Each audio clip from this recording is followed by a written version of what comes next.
네, 안녕하세요, 여러분. 예, 지금부터 세미나를 시작하도록 하겠습니다. 네, 지금으로부터 그 로스앤젤레스 총영사관과 옥타 LA가 공동 주최하는 2023년 오프로드 통상환경 변화와 대응 전략이라는 주제로 세미나를 시작하겠습니다. 강대국의 패권 전쟁이라든가 그로 인한 관세 전쟁, 또 대륙 간의 진짜 무기 들고 싸우는 전쟁으로 인한 공급망의 마비 등 지금 오프로드 무역 환경은 세계 정세에 많은 영향을 받고 있습니다. 그래서 무역 환경의 대응 전략이 무엇인지에 대해서 서로 고민해 보는 시간이 아주 중요하고요. 오늘 세미나가 그 고민의 장을 여는 그런 세미나가 되도록 하겠습니다. 네. 처음으로 저희 그 로스앤젤레스 총영사관 총영사님인 김영환 총영사님의 인사말이 있도록 하겠습니다. 네, 안녕하세요. 반갑습니다. 김영환입니다. 하여튼 대면으로 뵙지 못하고 이렇게 화상으로라도 뵙게 돼서 너무 반갑습니다. 바쁘신데 오늘 그 통상환경 변화와 대응 전략이라는 세미나에 참석해 주신 거 감사드립니다. 말씀해 주신 것처럼 오늘 세미나는 총영사관하고 우리 옥타일레이가 같이 공동 개최하는 거고요. 그 세미나를 함께 준비해 주신 우리 에드워드 손 회장님 진심으로 감사드립니다. 그리고 강의해 주시는 김진정 변호사님께도 감사 말씀드립니다.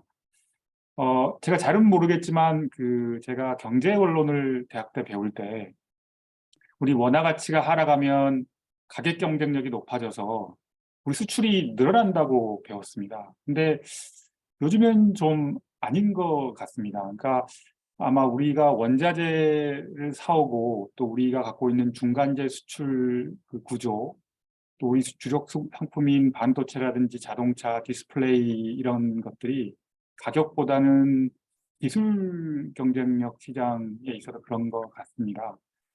그래서 결과적으로는 지금 그 수출이 전년 동기 대비돼서 우리 한국 수출이 7.5%가 떨어졌고 수입은 3.6% 늘어났다고 합니다. 그래서 무역 수지가 1월, 2월 합쳐서 179억 불이고 작년이 최대 적자였는데 그 1월, 2월만 합쳐서 작년 최대 적자에 벌써 40%에 육박했다고 하네요. 아마 이거는 아까 말씀해 주신 것처럼 그 지정학적으로 여러 가지 그 챌린지 도전이 있고 미중 간의 뭐 전략적 경쟁이라든지 우크라이나 전쟁에 따른 그 공급망 교란 이런 것들 때문에 세계 경제의 아마 변동성이 더 커졌지 않았나 생각합니다. 코로나 때 돈을 많이 풀어서 물가가 계속 오르고 있는데 올랐는데 주요국들 물가 오름세는 약간 둔화되는 것 같아요. 그렇지만 여전히 좀 경직적 인플레이션은 남아 있고 그것도 최근에 그 실리콘밸리 뱅크가 폐쇄되고 또 폰으로 뱅크런이 일어났고 또 스위스 크레딧 스위스 또 지금 위기 상황이고 그래서 아마 통화 정책 관련한 불확실성이 높아지고 있는 것 같습니다. 저는 그런 의미에서 이제 근본적으로 우리 무역 환경, 통상 환경이 변화되었다고 생각하고요. 이렇게 지정학적 환경이 변화돼서 또 공급망을 자국 중심으로 재편하고 이 통상 환경이 변화되는 상황에서 우리 제품이 설 수 있는 입지가 좁아져서 좀 새로운 우리 대응 전략이 필요하지 않나 이렇게 생각을 하고 있습니다. 그런 의미에서 오늘 세미나가 아주 큰 의미가 있다고 생각합니다. 일단 지정학적 요소, 미중 간의 갈등이라든지 우크라이나 전쟁도 다뤄주실 거고요. 또 뭐 공급망 변화 추이나 비관세 장벽과 같은 직접적인 통상 환경 변화도 다뤄주실 거고 또 메이드 인 아메리카 전략과 같은 미국의 정책 변화도 다뤄주실 거라 아마 우리 수출 기업들이 이런 걸 이해하고 또 정책 변화 대응 방안을 익히신다면 기업 운영에 많은 도움이 될 거로 생각합니다. 하여튼 올해가 무역과 통상의 화두가 되고 있습니다. 하여튼 우리 업무 보고 때도 그 서울에서 대통령님께서 무역과 경제를 외교의 중심에 두겠다고 그랬고 뭐 대한민국의 1호 세일즈맨이 되겠다고 그러셨습니다. 그래서 해외 공간도 이런 노력에 힘을 많이 보태려고 하고 있고요. 그런 차원에서 앞으로 총영사관이 기업 지원 관련해서 다양한 주제를 가지고 온라인 세미나를 개최할 예정입니다. 하여튼 좋은 강의 들으시면서 많은 의견 주시면 제가 그걸 적극 반영해서 보다 도움이 될 수 있도록 그렇게 노력하겠습니다. 감사합니다. 감사합니다. 네, 감사합니다, 충영사님. 예, 충영사님의 말씀을 들으니까 저희가 무역의 통상의 중심에서 대단히 지원을 많이 받을 것 같은 이런 그냥 그 전망에 가슴이 부풀어 오릅니다. 예, 정부의 정책에 따라 저희의 그 영향을 수출 환경이라든가 무역 환경에 영향을 많이 받지요. 그래서 오늘 이 자리에도 그 최동교 관세영사님과 또 윤주환 영사님께서 참여하셔서 충영사관에서 대답해 줄 수 있는 부분, 지원해 주실 수 있는 부분에 대해서도 나중에 설명해 주실 수 있습니다. 그러니까 나중에 다 끝나시고 영사관에 전화하시거나 아니면 여기 문의하시면 많은 도움을 주시리라 믿습니다. 네. 그 다음으로는 저희 그 옥타 LA의 에드워드 손 회장님께서 말씀하시겠습니다. 옥타 LA가 오늘 기점으로 해서 왠지 세미나를 많이 할 것 같은 아주 중요할 것 같은 이런 생각이 드네요. 그 내용을 이미 내다보시고 올해 무역 관련 세미나를 대단히 많이 기획을 하시고 그 취지와 목적이 무엇인지 그리고 우리가 무역과 통상 환경의 변화를 주도하기 위해서 얼마나 많은 전망들을 가지고 있는지 그 부분에 대해서 말씀해 주시겠습니다. 예, 안녕하십니까. 옥타일레 회장 에드워드 손 인사드립니다. 세미나에 참석해 주신 여러분들 환영하고 감사드립니다. 바쁘신 가운데도 함께해 주신 김영환 총영사님 그리고 최봉규 윤지환 영사님께도 감사드립니다. 지난달 세미나 때 말씀드린 대로 옥타일레에서 모금한 지진 피해 성금 15,000불을 협회 본부를 통해 잘 전달했습니다. 그리고 우리 협회 소개를 간단히 하겠습니다. 저희 그 협회는 월드옥타는 현재 70여 개국의 147개 도시에 지회를 두고 약 3만 2천여 회원들이 다음과 같은 목표를 가지고 활동하고 있습니다.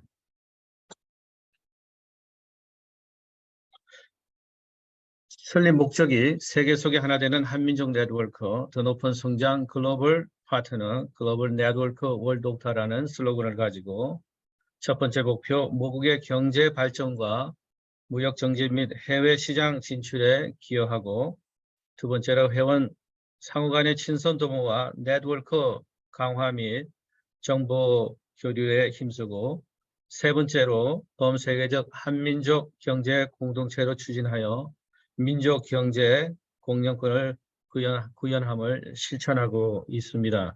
그리고 저희 옥타 LA에서는 첫 번째로 모국 경제에 이바지하는 옥타 LA가 되기 위해서 모국 중소기업의 미주 진출 사업을 확대해 나가고 있습니다. 또 그리고 두 번째로는 모국 청년 지원 사업 또한 확대해 나가고 있습니다. 여기에 우리 옥타 LA의 모국 중소기업 미주 진출을 돕는 사업에 대해서 우리 글로벌 마케터 위원회의 안미선 팀장님께서 잠시 보충 설명해 주시겠습니다.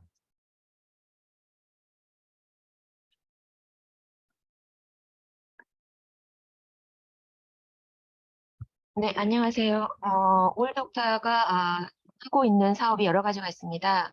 그중에서도 올독타 회원이 되시면 정부 지원 차원에서 직접 하실 수 있는 사업이 중소기업 해외 진출 지원 사업, 해외 일자리 창업 진출 사업 이렇게 있는데요. 저희가 주로 하는 거는 이쪽이라고 생각하시면 됩니다. 가장 활발하게 하고 있는 게 저희가 글로벌 마케터라는 옥타 회원이 할 수 있는 해외 지사화 사업이 있습니다. 해외 지사화 사업은 보시는 것처럼 모국의 중소기업을 수출 및 해외 진출을 지원하는 사업입니다. 이 부분 해외 진출 사업은 보시는 바처럼 산업통상자원부 산하 관리를 한해서 저희 올독타가 공동 수행을 하고 저희 LA지회도 지회 차원에서 같이 수행하고 있습니다. 지사화 사업은 지금 코트라, 중진공 그리고 올독타 하고 있는데 저희 글로벌 마케터는 현재 올독타 LA지회 회원이 할 수 있는 사업입니다. 글로벌 마케터를 함으로써 저희들은 모국 기업들의 수출 첫걸음을 돕고 있다고 자부하고 활동하고 있습니다. 글로벌 마케터가 되시려면은 우선 저희 올드옥타의 회원이 되셔야 되고요. 올드옥타 회원이 되시고 나서는 저희가 글로벌 마케터 스쿨이라는 그 스쿨을 수료를 하셔야 되거든요. 그래서 2023년 글로벌 마케터는 이미 이제 마감이 돼서 안 되고요.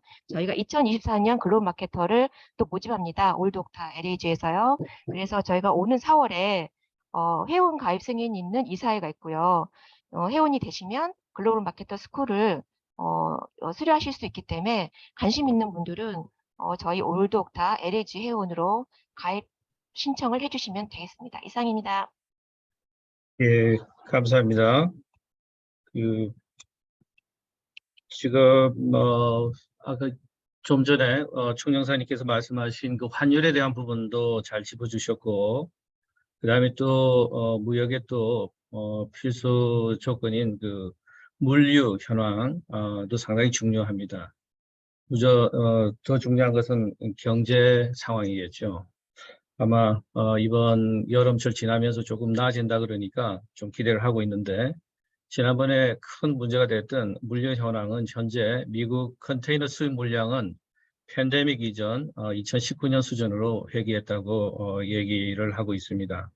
그리고 컨테이너 해상 운임도 큰 폭으로 하락했고, 예전에 1,500불 한 40피트 컨테이너가 한 1,500불에서 한 2,000불 수준이었는데, 팬데믹 이후에 3배에서 한 5배 정도까지 큰 그 부담으로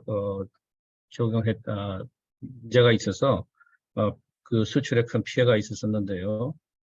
지금 현재는 그래도 좀 많이 떨어져서 한 1,500불 이하 수준으로 지금 조절이 되고 있다고 얘기를 합니다.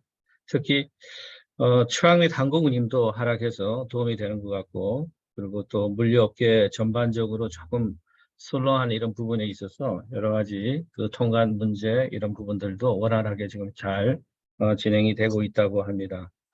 근데 현재 여러 가지 그 경제 상황이 좋지 않기 때문에 철저한 대비책을 마련할 필요가 있고, 여러 가지 니치 마켓, 틈새 마켓과 그다음에 우리가 예전에 노력했던 그 2배, 투자도 2배 이렇게 해서 우리 조국의 그 수출 발전에 경제 발전에 기여해야 하는 그런 시기라고 생각이 듭니다.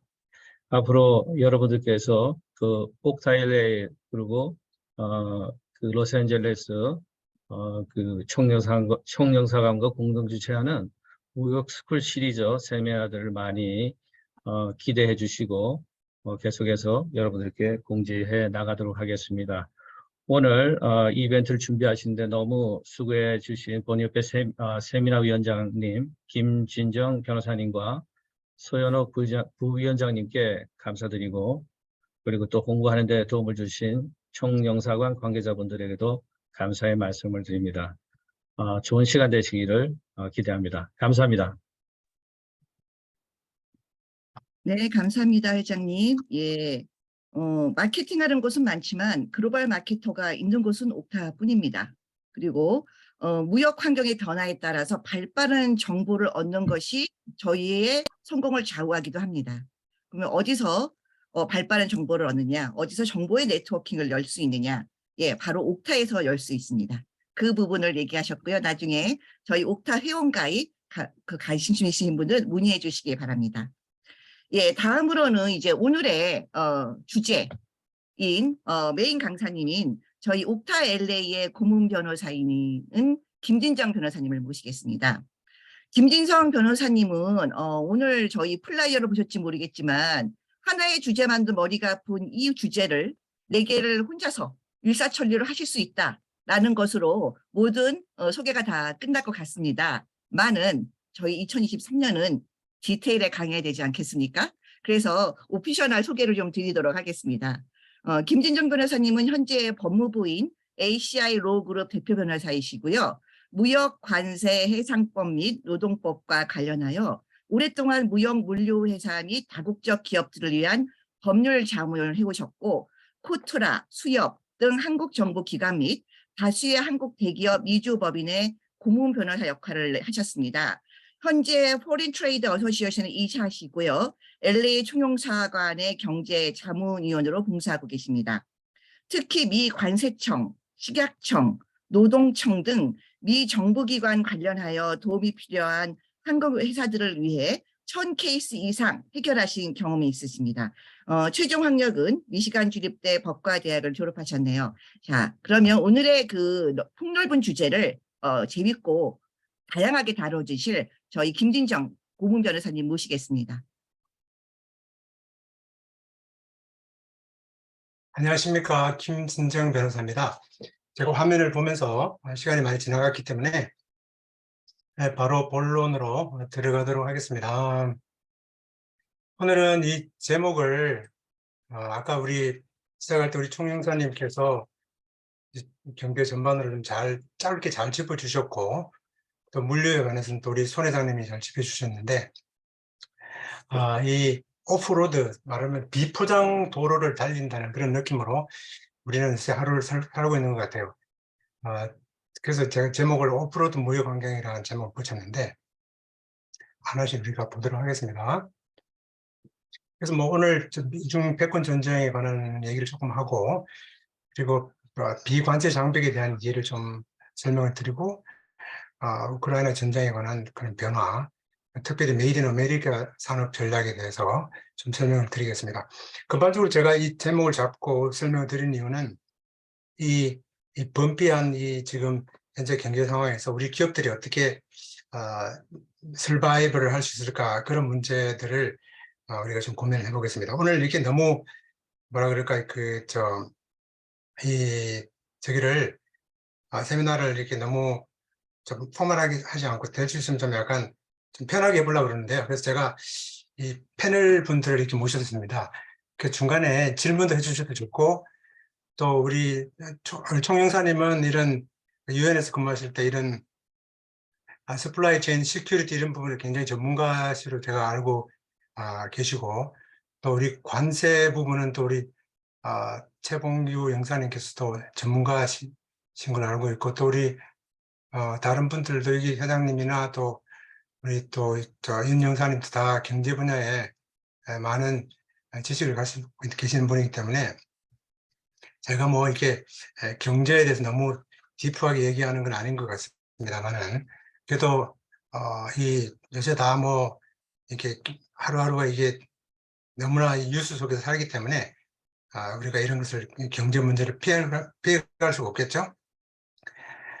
그래도 확실한 것은 제가 지금 요즘 같아서는, 우선 우리 최 형사님, 제가 약간 질문 한번 드려볼게요. 최 형사님이 이제 뭐 기업을 운영하고 계시는 거예요. 근데 뭐 지난 주말에 제가 그 보스턴 시푸드 쇼라고 그 세계 3대인가 4대로 큰 그런 시푸드 컨벤션이 있었어요. 제가 일요일 날 이렇게 참석해서 있는데, 그리고 이제 호텔에 들어와서 그 TV를 트는데, TV 그 CNBC에서 그냥 계속 아까 우리 총회사님 말씀하신 실리콘밸리 그 은행 그 얘기만 계속 하더라고요.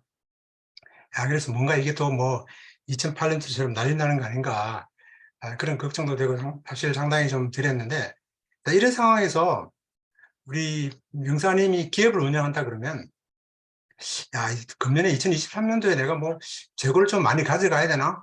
아니 좀 투자를 좀 해봐. 이런 결정의 딜레마가 있다고 그랬을 때, 뭐 어떤 관점으로 한번 그런 투자나 이런 2023년도로 한번 살겠다고 생각하실 것 같습니까? 변호사님, 예상하지 못한 질문을 주셔가지고 굉장히 당혹스러운데요. 제가 기업을 운영을 해본 경험은 없습니다. 그래서 이게 기업을 운영하시는 분들의 생각과 맞는지는 잘 모르겠어요. 하지만 제가 지금과 같은 시기, 특히 뭐 지난 주말에 실리콘밸리 은행이 실리콘밸리 은행이 이제 붕괴가 되고 이런 리스크들이 많이 생기고 있고, 뭐 중국과 미국의 무역 갈등, 그리고 미국 중심의 자국 우선 중심의 좀 무역 정책들이 강대국을 위주로 많이 이루어지고 있는 상황에서는 네. 리스크를 어떻게 관리를 하느냐, 이게 가장 중요할 것 같아요. 항상 위기에는 기회가 있기 때문에 이참에 투자를 늘릴 것인가, 투자를 늘려서 시장 쉐어를 어떻게 늘려볼까, 마켓을 더 확장시켜 볼까, 아니면 지금은 리스크를 이렇게 테이킹하지 않고 리스크 최소화 전략을 가지고 가서 서바이벌을 하는 게 중요한 것인가, 이 두 가지를 놓고 굉장히 고민을 많이 할 것 같습니다. 이 상황에서는 기업 오너가 어떤 선택을 하는지에 따라서 그 기업의 운명이 좌우되기 때문에 그 두 가지를 놔두고 굉장히 많은 고민을 하게 되고 주변에 자문을 구하기 위해서 많이 노력할 것 같습니다. 근데 뭐 짜고 한 질문 아니에요. 근데 대답을 굉장히 잘해 주시네요. 예. 아무튼 이 지금 글로벌 경제가 이 무역 환경을 할 때도 경제 전문가는 알지만 글로벌 이코노미를 우리가 안 볼 수가 없기 때문에 사실은 많은 분들이 그렇게 얘기하세요. 그 비포장 도로로 가는데 뭐 어떤 분은 포일 드라이브를 가지고 타고 다니신 분도 있는데 그냥 포일 드라이브 아니고 가다가 나중에 진짜 빼도 박고 못하는 경우 많이 생기죠. 근데 우리가 가는 길이 이게 좀 앞으로 뭐 좀 내리막길인지 오르막길인지 이 비포장 도로가 뭐 아스팔트가 나오는지 물 좀 많으면 좋겠는데 그 길들을 안내를 해주는 정보들이 클리어하지 않고 전문가란 분들이 또 어떤 분들이 이렇게 얘기하고 이쪽으로 가라 저쪽으로 가라 이렇게 얘기하기 때문에 굉장히 고민이 되는 그런 시설이 있지 않나 이렇게 생각해 봅니다. 그래서 우리가 여러 가지 관점에서 이런 상황을 보는 관점이 참 중요한데 물론 이 이코노믹 데이터를 보는 게 너무 중요하죠. 그리고 실질적으로 이 데이터만 가지고 우리가 해석을 할 수 없기 때문에 데이터 위에 우리가 가지고 있는 큰 스트럭처럴 트렌드가 우리가 도대체 큰 그림으로 어디로 가나, 미중 갈등은 큰 그림으로 어디로 가고 있을까, 그런 것도 이해해야 되겠고, 그리고 이제 이렇게 발생하는 지오그래피컬한 팩터들, 뭐 전쟁이라든지 또는 갑자기 사실은 뭐 은행 같은 경우도 이렇게 해프닝이 일어나는 거죠, 물론. 그런 것도 있겠고, 그리고 또 정치적으로, 왜냐하면 경제랑 정치가 이게 커넥트 되어 있기 때문에 정치적인 결정을 내릴 때 그 정치적인 결정에 따라서 확 달라지는 거죠. 그렇기 때문에 또 그 정치적인 입장에서 그 팔레시를 세우면, 왜냐하면은 길이 나쁘다는 얘기죠. 그럼 길을 좋게 하기 위해서 불도저를 들이대야 되는데 그 불도저를 들이대는 그런 정책 같은 것을 이런 이제 정치적 입장에서 우리가 빌드업하기 때문에 그런 것들을 이해를 해야 된다는 거죠. 그래서 저는 이 크게 네 가지의 관점에서 우리 경제를 좀 이렇게 지금 현재 상황을 봐야 되지 않겠냐, 라는 그렇게 생각을 해봅니다. 요새 뭐 이 데이터를 보면 패드가 우리 중앙은행에서 이자율을 결정하는 주 요소로서 인플레이션 보죠. 경기 확장이냐 수축이냐, 고용시장 보고, 그다음에 뭐 많은 경제 관련 지표를 보겠지만 최근에 지난 주말처럼 이 금융 시스템이 붕괴되지 않을까, 그런 염려도 함께 하면서 결정을 하겠죠. 그래서 굉장히 참 힘든 그런 결정이라고 생각합니다. 사실은 뭐 아까 우리 총영사님 잠깐 말씀하셨는데 작년부터 생겼던 이 인플레이션의 본질은 그 팬데믹 공급망 붕괴였었죠. 그리고 사실은 여기 있는 제가 추가로 하나 더 말씀드리고 싶은 것은 이 물류를 좀 아시는 분들이 물어보면 사실은 이 팬데믹 공급망 붕괴가 당연히 팬데믹 때문에 공급망이 붕괴된 건 맞는데 실제로 인간이 가지고 있는 그 과욕, 욕심 때문에 이게 더 에그리베이트 됐다는 얘기죠. 예를 들면 운임 같은 게 지나치게 너무 많이 오버차지가 되고 또 그로 인해서 또 이 인포로들은 또 지나치게 더 많은 그런 이익을 추구하다 보니까 이게 더 악화되는 거죠. 그리고 물론 엄청난 돈을 풀었기 때문에 그런 거 있고, 거기다가 기름을 부었죠. 러시아 우크라이나 전쟁에 기름을 부었습니다. 그래서 이런 인플레이션이 생겼는데, 이 인플레이션 데이터가 보면 지금까지 뭐 많이 좀 잘 이렇게 컨트롤이 되고 있었어요. 되고 있었는데 최근에 보면 계속 이렇게 내려가고 있는데, 뭐 어젠가 오늘인가 우리가 인플레이션 발표했을 때 많이 좋아지긴 했지만 아직도 상당히 이슈가 있는 거고, 그리고 서비스 인플레이션 아직도 좀 스티키하다고 그렇게 얘기를 하고 있고요. GDP는 그냥 나름대로 괜찮아졌고, 코퍼레이션 이익도 그럴 정도 괜찮았고요. 개인이 가지고 있는 디스포저블 인컴도 그렇게 괜찮았던 데이터를 우리가 봤습니다. 그리고 이제 웨이지 그로스도 좀 줄어들었고, 그리고 실업률도 많이 줄어들었습니다. 그러면 이제 인트레스트 레이트가 내려가야 되는데 그렇지는 않고 있는 상황이고, 누구도 좀 알 수 없는 상황인데, 지금 실리콘밸리 뱅크가 터져서 더욱더 상황이 복잡하게 되는 이런 상황이죠. 그래서 리세션이 오느냐 마느냐 많은 설왕설래가 있지만 경제학자들이나 월가의 상상 이렇게 얘기하죠. 마일드 리세션이 올 것이다, 아니면 리세션이 안 온다. 근데 사실 리세션이 안 온다는 말은 좀 말이 안 맞는 것 같고, 오기는 올 때 좀 더 늦게 오겠다는 얘기죠. 더 디폴 또는 딜레이 된다는 그런 의미죠. 아니면 심하게 한번 우리가 리세션을 맞는다, 뭐 이런 관점에서 보는 것 같습니다. 그래서 이런 환경 속에서 우리가 어떻게 이 무역을 보아야 되느냐는 관점을 하나씩 우리가 풀어보겠는데요. 자, 미중 전쟁에 관한 얘기를 한번 해보도록 하겠습니다.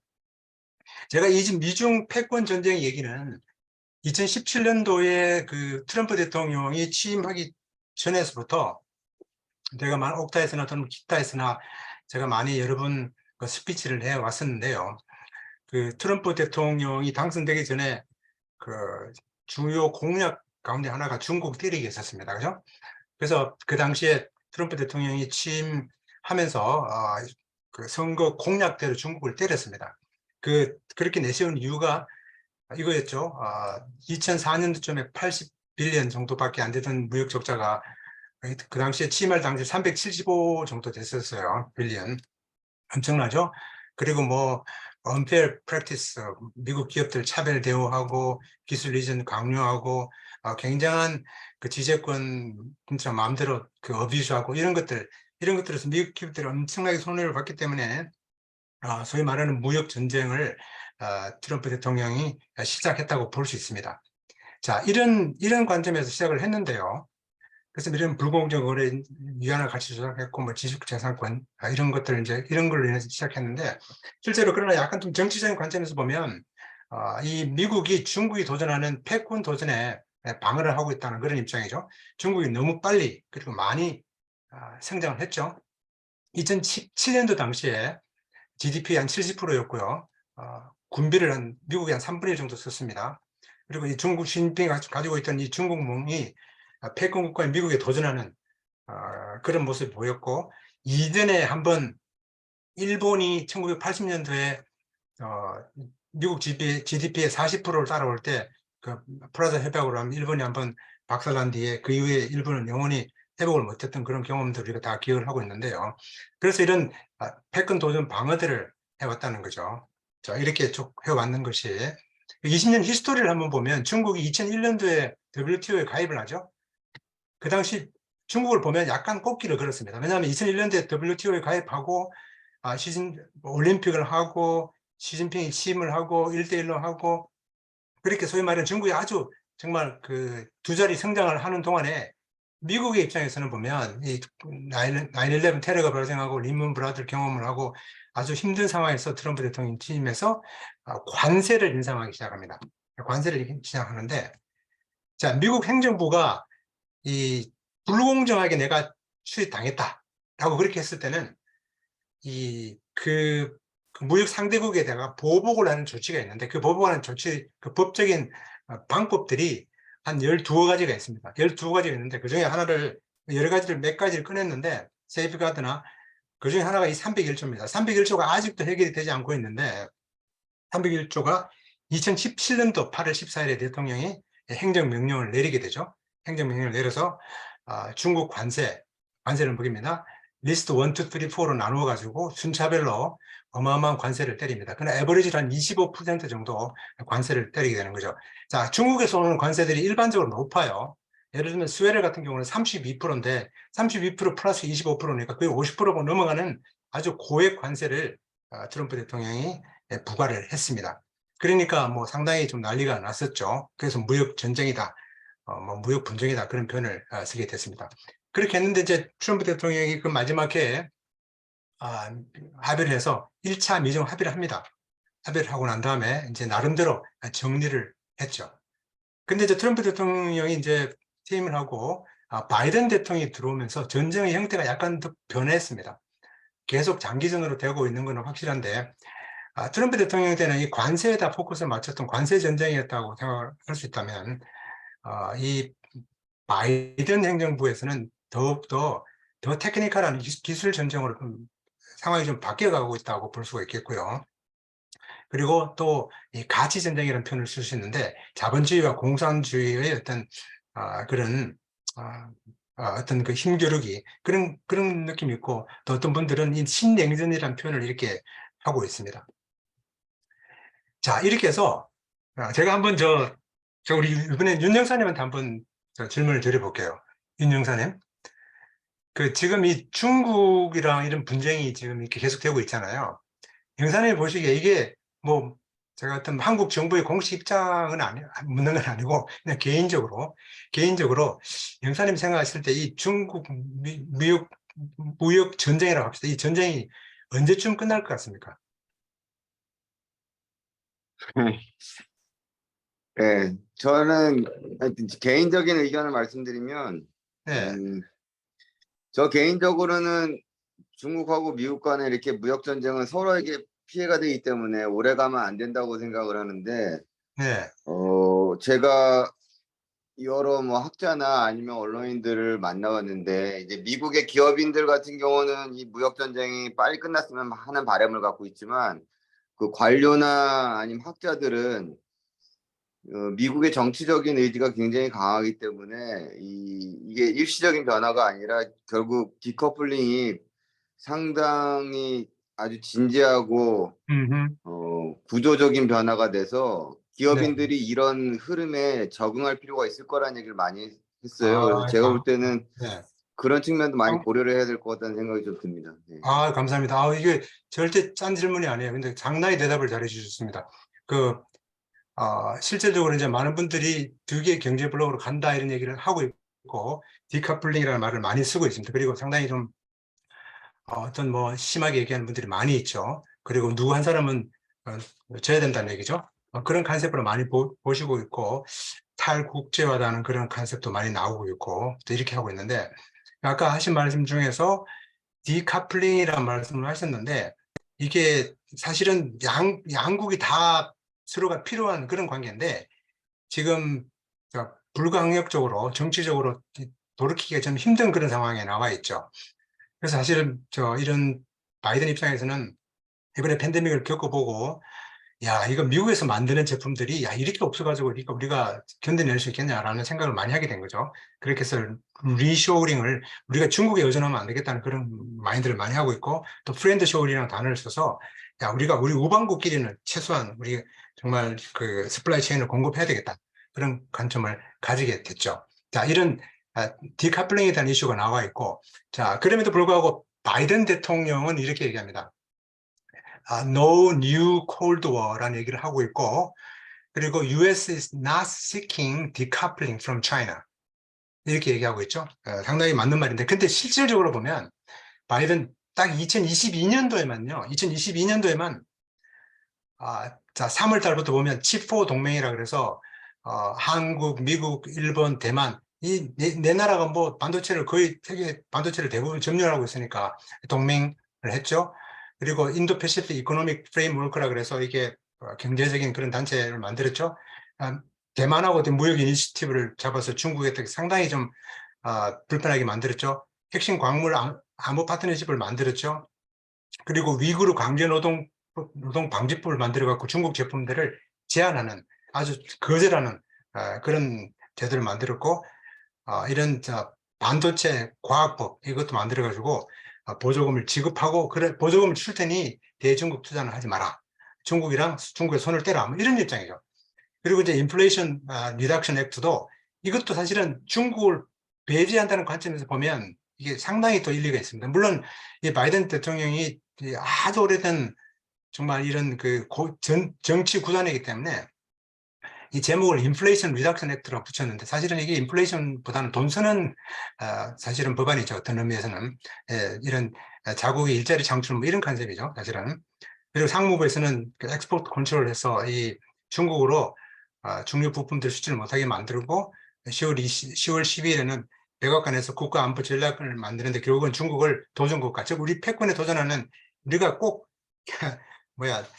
부수해야 되는 그런 나라로 그렇게 인식을 하게 되는 것이죠. 자, 이런 정책을 미국이 해왔다 이런 얘기죠. 그러니까 이게 뭐 사실 왜냐하면 이게 이제 시작에 불과하기 때문에 금방 이게 거쳐질 리가 만무하다는 그런 입장입니다. 요걸 이제 기타 통상 리포트에서 제가 좀 이렇게 봤는데 보니까 여기 보면 굉장히 얽혀 있어요. 얽혀 있어서 이게 빨간색은 중국 중심으로 되어 있는 소위 말하는 RCEP입니다. 15개 나라가 이렇게 경제 공동체를 하고 있고, 그 다음에 여기 나와 있는 그린 색깔로 제가 이렇게 묶은 거는 옛날 소위 말하는 TPP, 그쪽 한태평양 경제 협의체죠. TPP고, 그 다음에 최근에 만드는 요 퍼플 컬러는 미국 중심으로 바이든 행정부 때 만드는 인도 태평양 경제 프레임워크입니다. 이게 보면 상당히 얽혀 있어가지고 한국이 뭐라 그럴까 약간 좀 고래섬에 등이 터질 수도 있고 약간 이게 오징어가 될 수 있는 아주 그 위치가 이쪽 저쪽으로 다 낄 수도 있는 그런 아주 복잡한 위치에 있고, 그러면서 또 여기 있는 USMCA라 그래서 캐나다, 멕시코, 미국이 아주 단단한 그런 역할을 하고 있고, 이게 오커스라 그래가지고 영국이랑 피는 물보다 진하다. 영국과 미국과 이 호주 세 나라가 어떤 군사 동맹. 중국은 그 러시아랑 이런 동맹이 나올 수가 없죠. 이 오커스 동맹은 정말 최근에 뉴스에 보니까 미국이 호주에다가 뭘 팔아요? 원자력 잠수함을 팔고 있습니다. 이건 엄청난 일이거든요. 원자력 잠수함을 판다는 얘기는 이거는 형제 국간에 그렇게 팔 수 있는 거죠. 형사님, 이건 총회사님 이건 어떻게 봐야 됩니까? 원자력 잠수함을 판다는 얘기는 이거는 원래 외교적으로 안 되는 거 아닌가요? 글쎄요, 미국 측에서는 NPT 체제에 위반되지 않는다고 설명을 하고 있으니까요. 네. 외교적으로 안 되는 건 아니죠. 그렇죠, 그렇죠. 사실은 이거 굉장히 큰 결심이라고 저는 생각되는데, 그럴 정도로 뭔가 왜냐면은 중국 주위에 핵을 가진 나라들을 이렇게 하겠다는 그런 의미로도 보이기 때문에 상당히 이건 좀 전쟁에서 그 포석을 날리는 거다, 그런 관점에서 볼 수가 있겠죠. 자, 그래서 과연 그럼 디카플링이 진짜 일어나고 있나?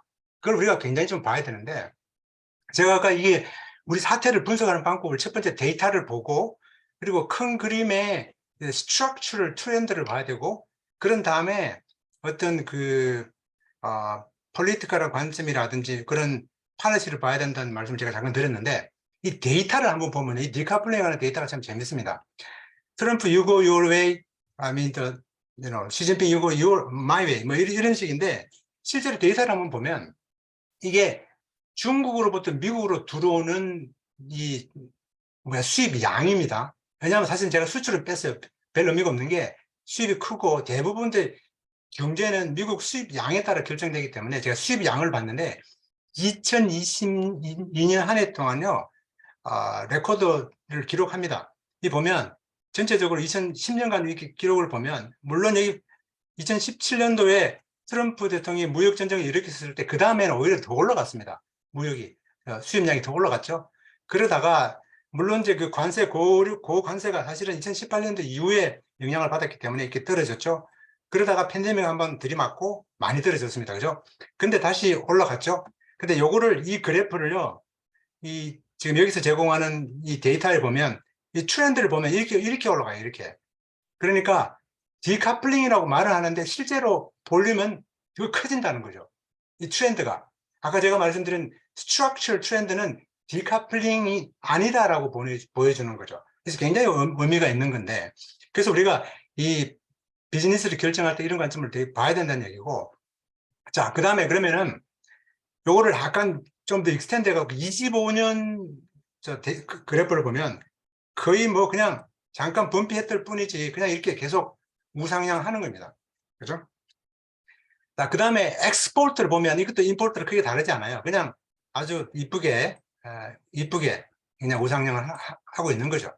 자, 그러면 디커플링이라는 게 사실은 미닝풀하지 않고, 그런데도 이 무역 적자는 커지기만 하는 거예요. 이번에도 레코드 하이를 했습니다. 무역 적자가 엄청 2023년도에 들어오면서 엄청 벌어졌습니다. 그죠? 무역 적자, 미국은 사실 무역 적자를 그렇게 걱정하지 않은 국가지만, 무역 적자가 커지고 디커플링은 커녕 무역은 더 늘어나고 있다는 겁니다. 상당히 좀 애매합니다. 근데 그러나 시간이 지나면 지날수록 그런 효과가 나타날 수 있지만 데이터로는 그렇지 않다. 스트럭처 트렌드는 분명히 디커플링을 가야 되는데 데이터로는 그렇지 않아. 그럼 이거 우리가 어떻게 설명해야 되느냐? 자, 그러면 또 다른 단어를 제가 하나 만들어 보겠습니다. Selective Decoupling. 자, 이 얘기는 무슨 얘기냐? 전체적으로는 이게 볼륨상으로는 디커플링이 아니지만 이 디커플링에 효과가 있는 곳이 있더라는 거죠. 자, 이 어페럴 프로덕트입니다. 사실은 한인 기업들이 상당수 비즈니스가 이 어페럴에 달려 있잖아요. 이 자바 시장 쪽에. 이 어페럴을 보면 여기 점선을 보면 점선이 이렇게 쭉 내려오는 거 보면 이게 물론 여기 팬데믹도 떨어졌지만 2017년도 이전에도 보면 드라마틱하게 이게 지금 떨어지고 있어요. 그래서 이거를 트렌드를 보면 완전히 바닥으로 떨어진다는 얘기죠. 그러니까 2030년도에는 이 어페럴 비즈니스가 중국에서 오는 게 굉장히 미미할 수 있다는 거죠. 빅 트렌드 상으로는. 그래서 디커플링이 벌써 인적부터 일어났다고 얘기를 할 수 있는 거죠. 자, 물론 반도체 관련 제품도 마찬가지입니다. 디커플링이 이 트럼프 행정 때부터 드라마틱하게 디커플링이 생겼다는 거죠.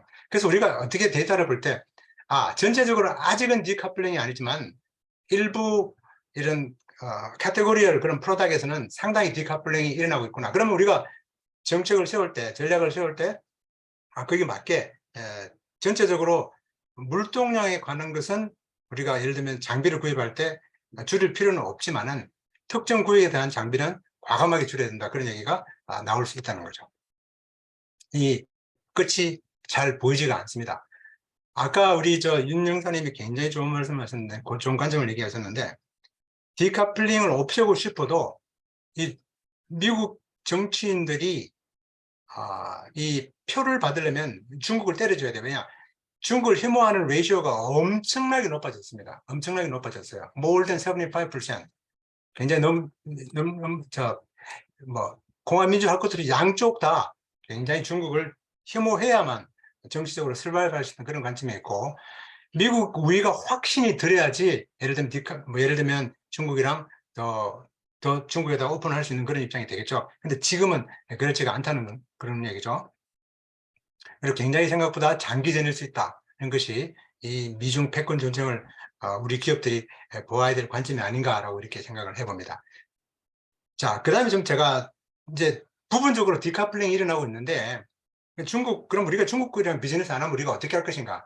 상당히 오래 기간 동안 20년 전서부터 이런 빅 트렌드를 읽은 사람들은 이 베트남 쪽으로 비즈니스 했죠. 지금 굉장히 공장이 베트남이 많고 그렇게 하는데, 다른 포인트 하나가 이 캄보디아죠. 이 캄보디아가 보면, 캄보디아는 아직도 GSP 컨트리라 그래서 관세가 아예 없습니다. 관세가 한 번도 없는 나라죠. 그래서 이 중국으로부터 이전부터 이 캄보디아를 많이 이제 이주를 하고 시작하는데, 우리가 보통 이게 투자를 할 때 보면 벤처 기업들을 보면 이 투자를 할 때 막 100배 정도로 이렇게 리월드를 보거든요. 리턴을 보는데, 그런 사람들은 아주 미리 촉이 좋아서 그냥 투자하는 사람이고, 그냥 보통 그냥 빅 트렌드를 알면 10배 정도 예를 내가 이득을 차겠다 그러면 그래도 공부 좀 하면 가능한 거죠. 그죠? 근데 지금 이 캄보디아의 그 성장률을 보면, 이 미국에 들어오는 임포트의 이 전체적인 이 그림이에요. 이 그림을 보면, 물론 중국 1등인데, 이 베트남이 한 6위 정도 돼요. 한국이 7위고. 그럼 이 베트남의 한 10분의 1 되는 나라가 캄보디아입니다. 캄보디아가 13 빌리언 정도 했어요. 이번에. 그리고 베트남은 130 빌리언 정도 했습니다. 딱 그냥 한 10배 정도 차이가 나요. 자, 그러면 10배 정도 차이가 나는데, 그러나 이 성장 속도는 어마어마합니다. 이 캄보디아 엑스포트 미국을 보면 어마어마하게 늘어나고 있는데요. 캄보디아도 인프라가 좀 문제긴 하지만 그래도 나름대로 인프라가 있긴 합니다. 이 공항도 짓고 있고 항만도 하고 있죠. 여기 보면 이 10년간 미국으로 캄보디아가 미국이 제일 큰 수출 국가예요. 이 10년간 이 그래프를 보면 이렇게 굉장히 빠른 속도로 올라가고 있습니다. 13 빌리언 정도 했다 그랬잖아요. 그죠? 2022년도에. 자, 이걸 말이죠. 2025년도 차트를 보면 거의 수직 상승이에요. 거의 수직 상승이기 때문에, 이거 캄보디아 쪽으로 우리가 정말 정말 심각하게 좀 관심을 가져볼 필요가 있지 않느냐. 베트남이 약간 과부하 상태라면 여기 보면 2007년도에 캄보디아랑 미국이 경제 협약을 했습니다. 투자에 관한 협정을 했고 2017년도 트럼프 정부 때부터 캄보디아가 아주 그냥 초고속 성장을 해줘. 그래서 이 캄보디아를 우리가 중국의 하나의 대항마로 또 유심히 볼 필요가 있겠다는 거죠. 그러니까 지지난주에요. 이 캄보디아 정부에서 이 서포트를 좀 해가지고 이 캘리포니아에 이 챔버 오브 커머스가 생겼습니다. 캠챔이라 그래가지고 생겼는데 그 정도로 이렇게 굉장히 미국과의 교역에 지대한 공을 들이고 있다 이렇게 이해를 하시면 되겠습니다. 자, 그다음에 이제 제가 중국과의 관계에서 비관세 장벽에 대해서 좀 말씀을 드릴 텐데요. 제가 좀 빨리 하겠습니다. 시간이 많이 지났기 때문에. 이 비관세 장벽은 관세를 내지 않고 수입 제한을 하는 약간 그런 테크니컬한 그런 수입 제한을 얘기하는 건데요. 이 전체적으로 이게 이 비관세가 이렇게 올라갔습니다. 그죠? 올라갔는데요.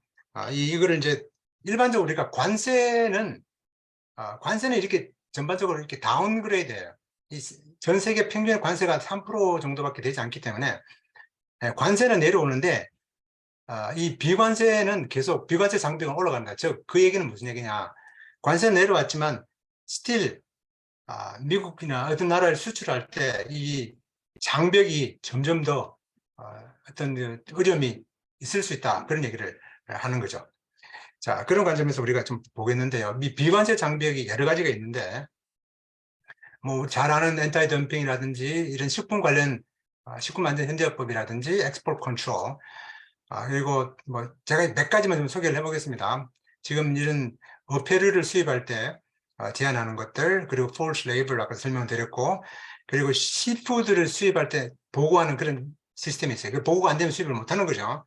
자, 이게 지금 현재 비관세 장벽들이 있는데 이게 지금 현재 앞으로 디벨롭 될 것들입니다. 이 피스마에서도 보면 트레이스빌리티라 그래서 미국으로 들어오는 이 제품들의 출처를 나는 좀 알아야 되겠다는 겁니다. 이걸 출처를 확실하게 해주지 않으면 내가 수입을 거절하겠다는 거죠. 그리고 이 심프는 뭐냐면은 시푸드를 수입할 때 한 12개, 13개 정도 종류가 되는데 새우라든지 뭐 레드 스냅퍼 뭐 이런 건데 이런 종류들이 일리갈하게나 unreported 그리고 unregulated하게 잡은 것들은 우리가 수입을 받지 않겠다. 지금 한 12에서 13가지 항목인데요. 이게 이제 어떻게 변하는지 우리가 한번 보겠습니다.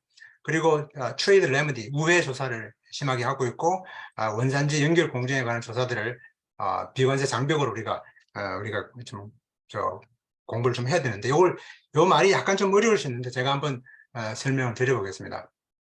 자, 먼저 이거는 제가 작년에 한번 세미나를 드린 적이 있는데 특별히 뭐 중국에서 이런 강제 노동으로 인해서 생산된 제품을 받지 않겠다는 거죠. 이 법은 사실은 1930년대부터 있었던 법인데요. 이 강제 노동이라는 것은 여러 가지 이슈가 있는데 이제 뭐 여기 해당되는 모든 것들이 다 강제 노동에 들어가겠고, 그리고 이 강제 노동을 해서는 받지 않겠다는 거고, 그러나 예외적으로 뭐 꼭 필요하면 우리가 받을 수 있다는 것이 이전 법이었다면 바이든 행정부 때는 무조건 이 신장 위구르 쪽에서 오는 것은 절대 수입을 하지 않겠다고 얘기하는 것이 바로 이 법안입니다. 그래서 이 신장 위구르 지역에서 오는 것을 막겠다는 그런 얘기죠. 이제 중국 기업들이 이렇게 잡혀가지고 통과를 못했던 그런 예들이 나와 있고요. 그리고 이걸 전부 다 이렇게 노티스를 받았을 때 이거를 처리해 나가는 과정들이 설명 나와 있습니다. 이런 과정들은 나중에 제가 이 슬라이드를 드리면 여러분들이 차차 보시면 되겠고요. 그래서 이제 이런 경우가 됐을 때는, 그래서 제가 말씀드리고 싶은 이런 비관세 장벽에서 중국과의 거래를 할 때 이 신장 위구르 지역은 정말 피해야 된다는 얘기고, 신장 위구르에서 오지 않았다 하더라도 신장 위구르랑 관계없다는 서류를 충분히 갖고 있지 않으면 지금 바이든 행정부에서는 이 신장 위구르랑 조금만 관계 있다고 생각하면 무조건 잡기 때문에 굉장히 조심해야 된다. 이런 비관세 장벽이 있다는 것을 이해를 하시면 좋겠습니다. 제가 아까 심플을 잠깐 설명드렸는데 이건 뭐 지금 현재 아까 말씀드렸다시피 여기 13가지 제품에 대해서 레드 스냅per 그다음에 패시픽 카드 대구 종류죠. 이런 것들이 들어올 때는 한마디로 얘기하면 좀 쉽게 설명드리면 이 생선을 잡은 배 이름, 이 생선을 잡은 배의 선장 이름을 보고하게 되어 있습니다. 보고하게 되어 있는데 이걸 하는 게 얼마나 귀찮고 힘든 일인데 이게 지금 얼마나 골때리는 일이 생겼냐면 작년 말에 바이든 대통령이 뭐라 그랬냐면은 이런 발표를 했습니다. 바이든 대통령이 행정명령을 내렸어요. NOAA는 저기 연방 해양 기상청이죠. 여기다가 이게 지금 그 심플을 관장하는 그런 정부 기관인데 뭐라고 얘기했냐면 야 13가지가 아니라 상당히 여기 이제 보고하는 거 다 보고해. 이 보고가 안 되면 수입을 못 해요. 자, 이 얘기는 무슨 얘기냐면 굉장히 중국 배들이 예를 들면 남태평양에 가서 굉장히 일리걸하게 많이 이 생선을 잡습니다. 그래서 만일에 이게 일리걸하게 또는 보고되지 않고 이렇게 했던 거를 미국으로 들어오는 걸 막겠다는 거죠. 굉장한 비관세 장벽이 아직은 이게 발효가 되지 않았는데 3월 말 정도에 아마 그 생선의 종류들이 추가로 될 겁니다. 많이. 그런 것들이 지금 현재 일어나고 있다는 얘기를 말씀드리고 그 FDA에서는 해산물뿐만 아니라 일반 식품에 대해서도 아까 이런 비슷한 트레이스빌리티를 요구를 하고 있습니다. 그래서 이 법안은 이미 작년 11월 달에 완성이 됐는데 아직 그 발동을 유예 기간을 한 2, 3년 정도 주고 있지 결국은 뭐냐면은 이것도 큰 비관세 장벽으로 할 텐데 이런 내가 이 제품을 어디서 어떻게 가져왔는지를 밝히지 않으면 수입을 거부하겠다는 거기 때문에 상당한 비관세 장벽으로 앞으로 영향을 미칠 수 있다는 것을 좀 알아두시면 좋을 것 같습니다. 자, 그 다음에 이제 이게 제가 아까 설명드린 연결 공정 사례인데요. 자, 이거는 무슨 얘기냐면, 자, 우리가 팬데믹 때 보면 이런 온도계를 많이 중국에서 수입을 했어요. 중국에서 수입하는데 이스라엘산 체온 감지 센서를 중국에서 수입을 했어요. 중국에 수입해서 여기다가 전기 부품 집어넣고 플라스틱을 이렇게 세워가지고 조립하면 메이드 인 차이나라고 해서 미국으로 팝니다. 근데 사실은 이게 메이드 인 차이나가 아닙니다. 이게 지금 CFR 레귤레이션을 하게 되면 CBPS는 어떻게 결정하느냐면 이스라엘산 센서가 체온계의 본질적 특성을 예지하기 때문에 이스라엘 원산입니다. 결국 뭐냐면 메이드 인 차이나가 아니라 메이드 인 이스라엘입니다. 말하자면. 그렇죠? 이런 거를 지금 되게 많이 조사를 하고 있어요. 이런 거를. 자, 반대로 제가 아까 캄보디아 말씀을 드렸는데 중국산 섬유를 캄보디아에서 수입해가지고 재단하고 봉제를 해서 장식해서 가구용 천갈용으로 키트를 생산합니다. 생산하면 캄보디아에서 가공을 해가지고 품명이나 특성 용도가 바뀌었으므로 메이드 인 캄보디아라고 붙일 수 있다는 거죠. 자, 근데 문제는 뭐냐면 somehow 중국에서 내려온 이런 왜냐하면 사실 이런 프로덕트의 그 DNA 테스트를 해요. 그래서 이게 중국에서 왔다 안 왔다는 알기 때문에 메이드 인 캄보디아라고 됐는데도 혹시나 중국제일까라 해서 조사를 한다는 얘기죠. 그러니까 이거를 잡기 때문에 상당한 비관세 장벽 역할을 하는 거죠. 제가 이런 업무를 상당히 좀 많이 하는 편인데 고객들이 상당히 황당한 경우가 많아요. 굉장히 황당한 경우가 많은데 당연히 이걸 누가 중국제라고 아니라고 생각하겠습니까?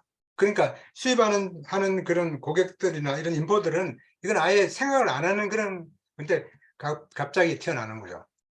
그러니까 이런 것들이 앞으로 계속 일어나고 있고 지금 더 심해지기 때문에 그런 큰 대기업에서는 제품 론칭할 때 굉장히 많은 스타디를 하고 있고 저희들도 많이 도와준 경험이 있는데 이런 일들이 계속 지속적으로 일어날 수 있다는 말씀을 제가 샘플로 드려봤습니다. 자, 그 다음에 우크라이나 러시아 전쟁인데요. 사실은 요거는 시간이 너무 많이 지났기 때문에 제가 좀 짧게 지나가도록 하겠습니다.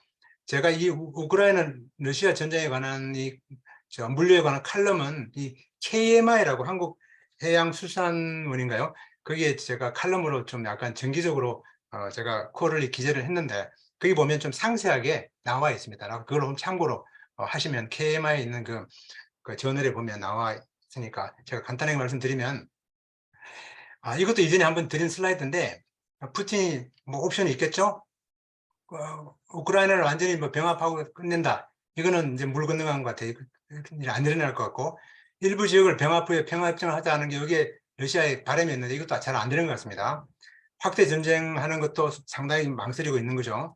완전한 회복, 그냥 아무 일 없던 걸로 하고 돌아간다, 그것도 아닌 것 같고, 지루한 장기전이 계속 될 확률이 지금 현재는 제일 높다고 이렇게 말씀을 드릴 수 있겠죠. 뭐 언제 또 합의를 볼지는 알 수 없겠지만, 이런 상황에서 이 우크라이나 전쟁으로 인한 물류 변화는 이 시베리아를 지나가는 이 철도가 운영 안 되기 때문에 배가 운영이 되고, 제가 디테일한 것은 제가 우크라이나 전쟁에 대해서는 좀 자료들을 많이 제가 시간 관계상 좀 안 넣었는데요. 특별히 이 LNG 탱커 같은 경우는 이 말레이시아에서 수입을 하기 때문에 이제는 이 물동량의 변화가 선박의 변화들이 굉장히 양상이 많이 달라졌습니다. 곡물도 마찬가지고. 그렇게 해서 이 전쟁으로 인한 변화가 장거리 운송으로 일단 운임이 상승했죠.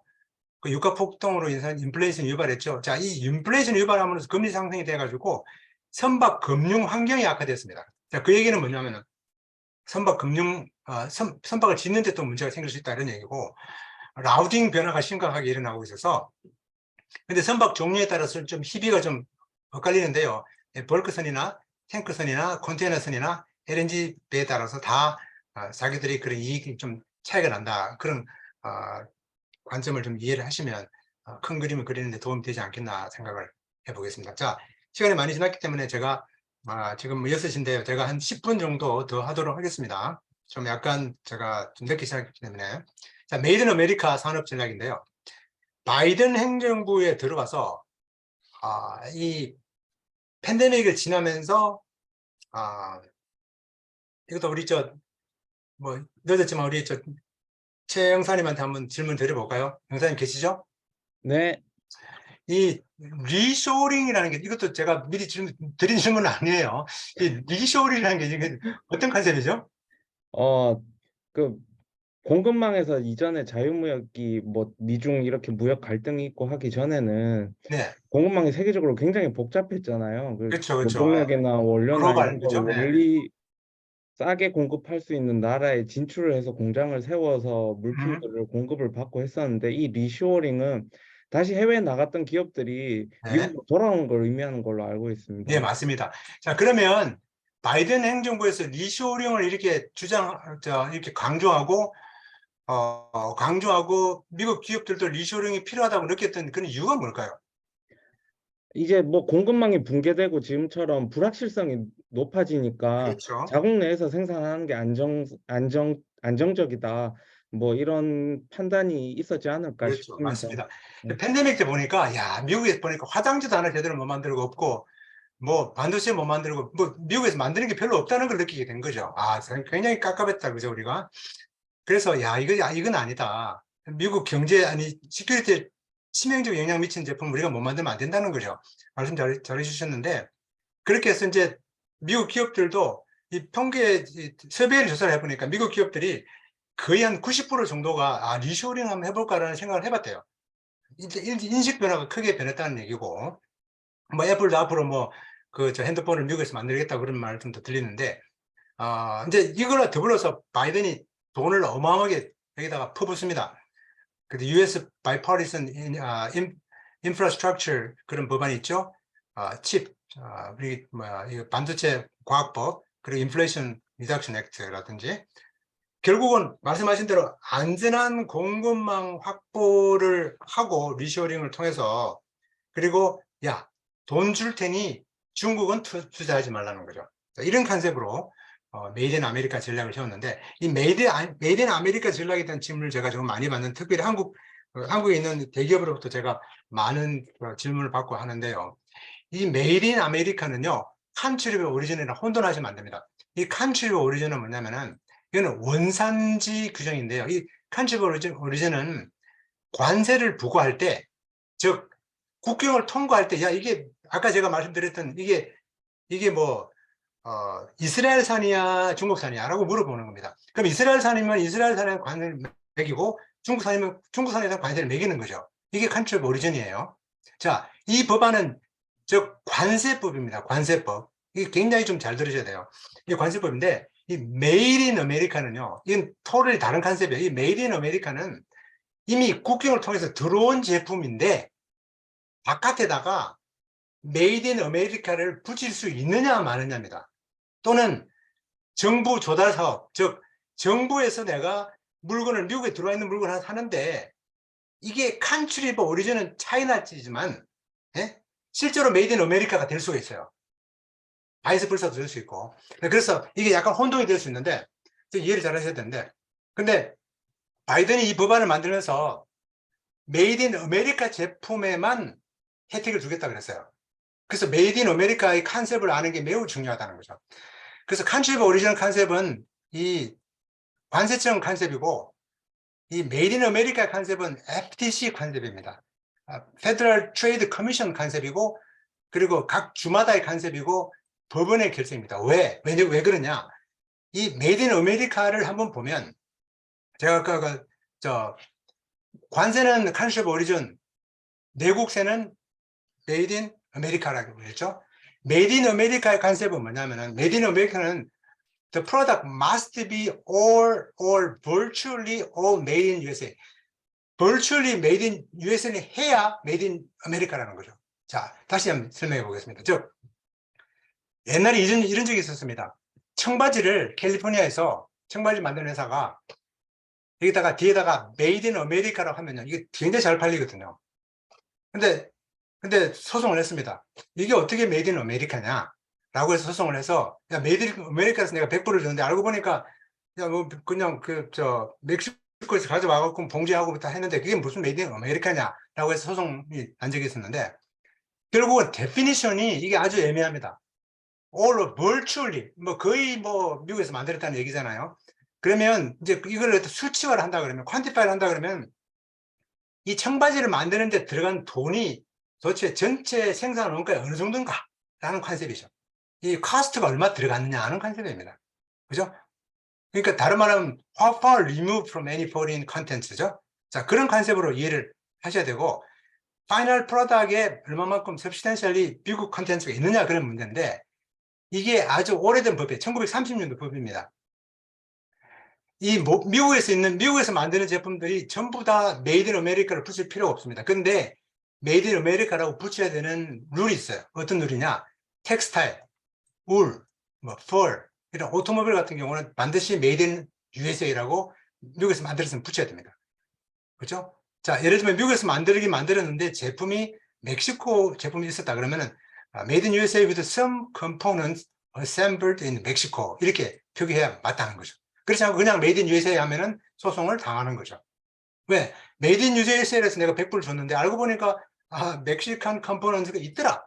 그렇죠? 그러면 80불. 그렇게 해서 야 20불 곱하기 100만 개 2천만 불 내놔. 이렇게 소송이 실제로 일어났다는 그런 얘기죠. 자, 그래서 이 Buy American Act라는 것이 1933년도에 있었는데, 이 법안에 의하면, 이 법안의 대표적인 이렇습니다. All product is defined as American made under the Act if any at least 50% of its constituent part. 자, 즉 50% 이상의 관련된 뭔가가 있어야지 미국 Made in America라고 정의할 수 있다는 거죠. 이것도 아주 애매해요.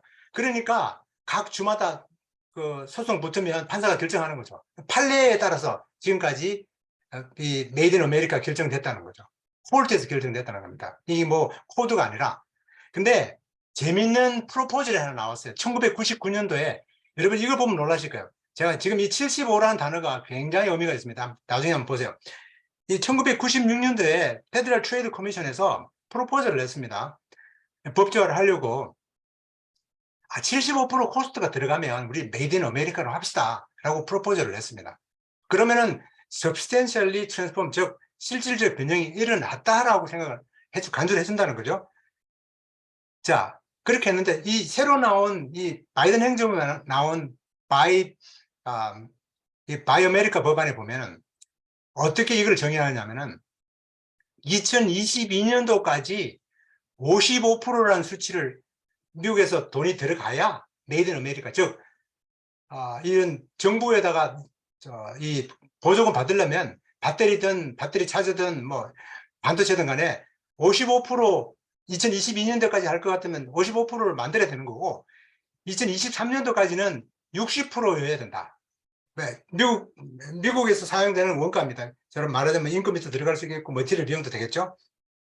그리고 2028년도 들어가면 65%. 즉, 자 보세요. 결국은 2029년도 지나서는 75%. 옛날에 이 75%는 단어가 낯설지 않죠? 1996년도에 나온 얘기입니다. 페더럴 트레이드 커미션에서 프로포즈했던 그 75%가 드디어 이 바이든 행정부에서 이걸 흉내냈다는 거죠. 75%를 그러니까 이 미국에서 아무튼 75%의 돈을 부어야지 이거 메이드 인 USA라고 할 수 있다라고 이렇게 나오는 거죠. 뭐 어떤 경우에 정부 보조금을 받는 이런 정부 조달 산입일 경우에 그렇다는, 이번 이 법안에 따라서 정부 보조를 받을 때 그렇다는 얘기죠. 이 법안들이 보면 어마어마한 이런 투자들을 했다는 거죠. 이건 제가 시간 없기 때문에 그냥 넘어가도록 하겠습니다. 이 EV 세일이 뭐 어마어마하게 늘어난다는 거.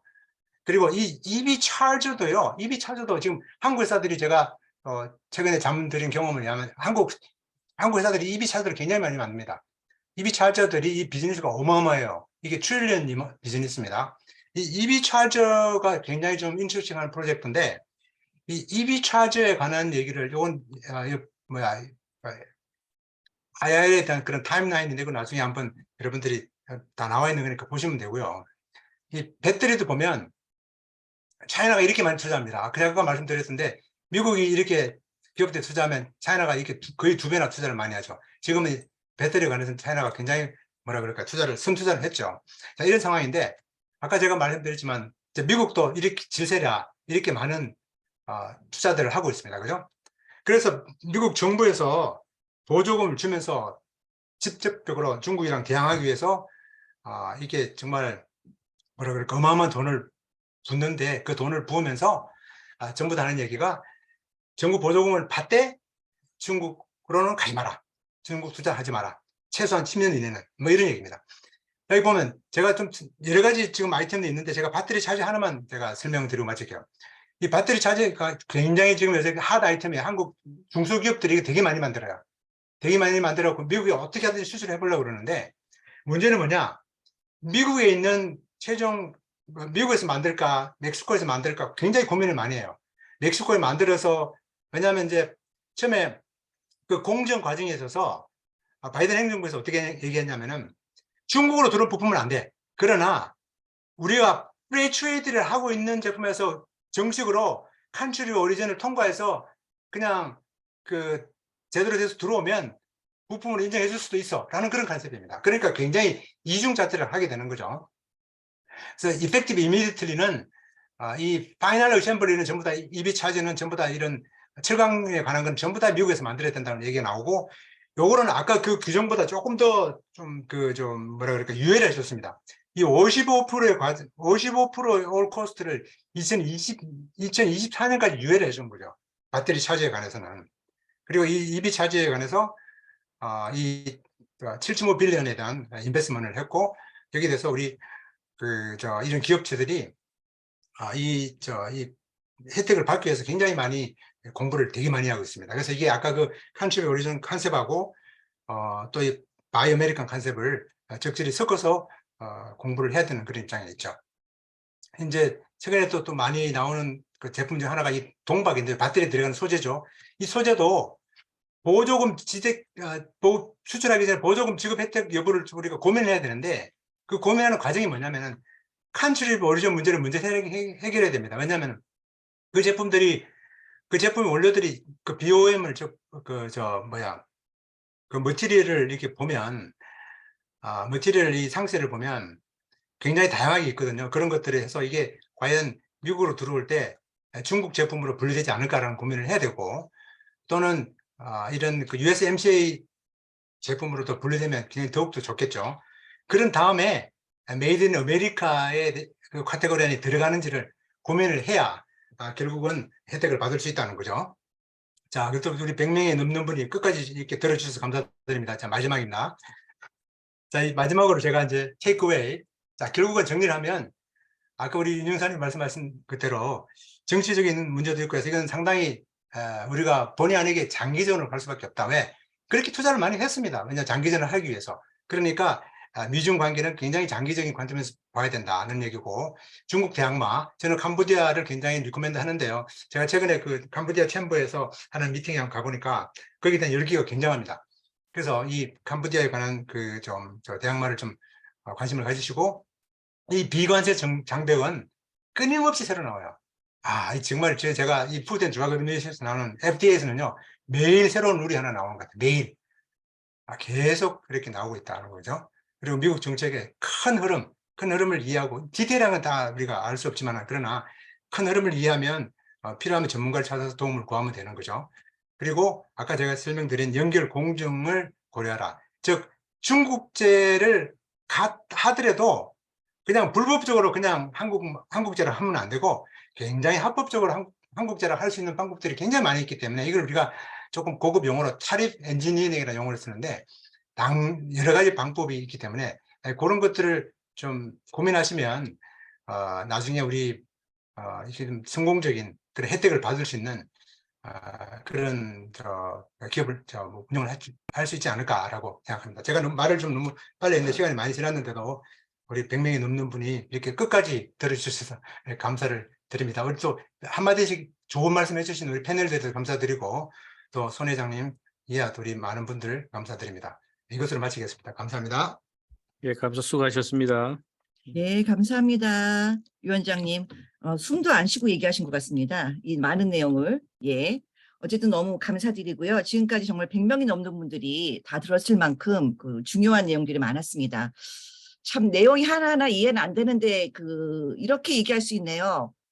미국과 중국이 지금 이익 때문에 참 할 일은 다 하면서 앞으로 어떻게 될지 모르니까 책 잡히지 않으려고 서로 아는 척한다. 그래서 일하는 사람만 힘들고 어렵게 해놨다라는 생각을 참 듭니다. 그래서 저희가 공부할 것도 많고 어떻게 변하는지 그 정보도 많이 알아야 되고 트렌드도 쫓아가야 되고, 이런 시대에 지금 저희 무역인들이 놓여 있습니다. 그래서 그러한 문제점 그리고 그러한 것들을 풀기 위해서 저희 옥타에서 그 무역 시리즈 세미나를 준비했습니다. 그거를 잠시 보여드리면서 어떤 식으로 저희가 구성이 되어 있고 어떻게 참가할 수 있는지에 대해서 얘기를 좀 드리도록 할게요. 네, 보이시죠? 네. 이건 지난번 겁니다. 죄송합니다. 저희 옥타에서는 지금 무역 아카데미 시리즈를 지금 준비하고 있습니다. 지금 오늘 나왔던 내용들이 좀 어렵고 복잡하고, 이거를 이해하려면 내가 좀 더 무역이라는 것에 대해서 제대로 알지 않으면 이해가 어렵겠다 생각하시는 생각들이 많이 들으셨죠? 제가 쉐어했습니다. 네. 예, 감사합니다. 예. 그래서 저희가 다음 주, 그러니까 5월 달부터 6번의 온라인 강의를 무역 아카데미에서 하게 됩니다. 온라인 강의를 하게 되고요. 5월에 수요일마다, 그리고 올해는 또 은혜롭게 5번의 수요일이 있습니다. 5월 달에 5번의 수요일을 이용해서 저희가 그 무역 아카데미를 열고요. 6월 달에 마지막 줌 아카데미를 6월 7일 날 하게 됩니다. 그 6월 14일에는 저희가 오프라인으로 만나서 6번의 줌 아카데미를 강의하신 분들, 강의를 들으신 분들에게 수료증도 드리고, 강연자들과 직접 만나서 이제 오프라인으로 궁금하셨던 거 직접 물어볼 수 있는 그런 자리도 마련합니다. 저희가 6번의 온라인 강의와 한 번의 대면 수료증 증정과 그다음에 오프라인 미팅이 있는데요. 참가비가 있습니다. 참가비 50불이고요. 등록하시는 분들에 한해서 참가비 어떻게 내는지 나중에 이메일로 공지하도록 하겠습니다. 오프라인 행사가 끼어 있어서 선착순 60명이니까요.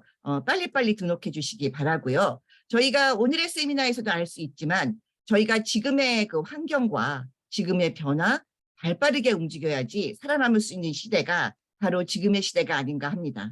그러면 그런 것들을 어디 가서 찾아보고 어떤 사람들과 네트워킹을 해야 되느냐? 예, 옥타에서 답이 있습니다. 그거를 잘 맞춰서 저희가 무역 아카데미를 바로 트렌디하게 다음 달부터 시작하니까요. 많이들 등록해 주시기 바랍니다. 예, 오늘 참가하신 패널분들 너무 감사하고요. 강의해 주신 강사님들 너무 감사합니다.